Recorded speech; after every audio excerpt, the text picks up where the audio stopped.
మరి ఈ ప్రాజెక్ట్ మీకు ఈజీగానే టేకప్ చేయగలిగారా? నేను దీనికి కూడా చాలా కష్టపడ్డాను దీనికి. చాలా కష్టపడ్డాను. చాలా అవమానాలు ఫేస్ చేసి చాలా వేరే వేరే డిస్కషన్స్ వేరే వాళ్ళ దగ్గర అయిపోయిన తర్వాత I got my film productions producers.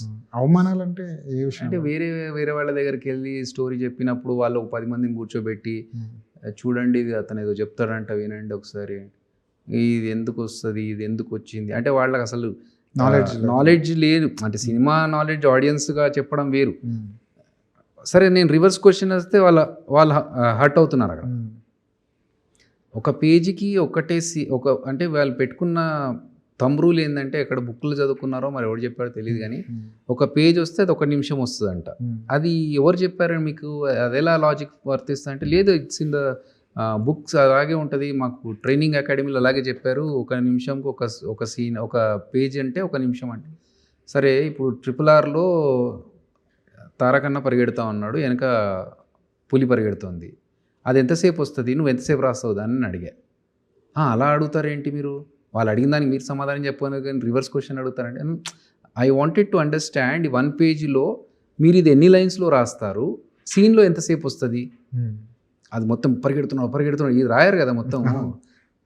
పరిగెడతా ఉంటే వెనక పులి పడుతుంది, చెట్ల మధ్యలోంచి పుట్ల మధ్యలోంచి పరిగెడుతూ లాస్ట్కి చివరికి ఒక దగ్గరకు వచ్చాడు. అది మహా అయితే 3-4 లైన్స్లో రాస్తాం. మరి దాని సినిమాలో మనం 3 నిమిషాలు చూపిస్తాం. అది ఎట్లా 1 మినిట్లో 1 పేజ్లో వచ్చింది?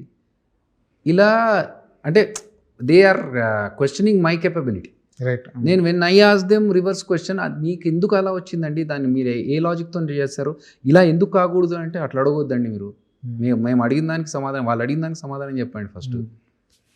మీరు ఒకసారి ఫుల్ నరేషన్ సినిమాలో ఎలా జరుగుతుంది, అడుగు వేశాడు, కుడి కాలు పెట్టాడు, ఎడమ కాలు పెట్టాడు, అక్కడ నుంచి కుడి చేతి తిరిగాడు, మొత్తం నరేషన్ సినిమాలో ఎలా కనిపిస్తుందో మొత్తం నరేషన్ ఇవ్వండి మాకు అంటారు. ఓకే చేస్తానండి చెప్పి అర్ధరాత్రి 1 గంట కూర్చొని సైలెంట్గా ఉన్నప్పుడు మొత్తం రికార్డింగ్ చేశాను. ఫస్ట్ హాఫ్, సెకండ్ హాఫ్ పంపించా, చూడండి ఇది పరిస్థితి.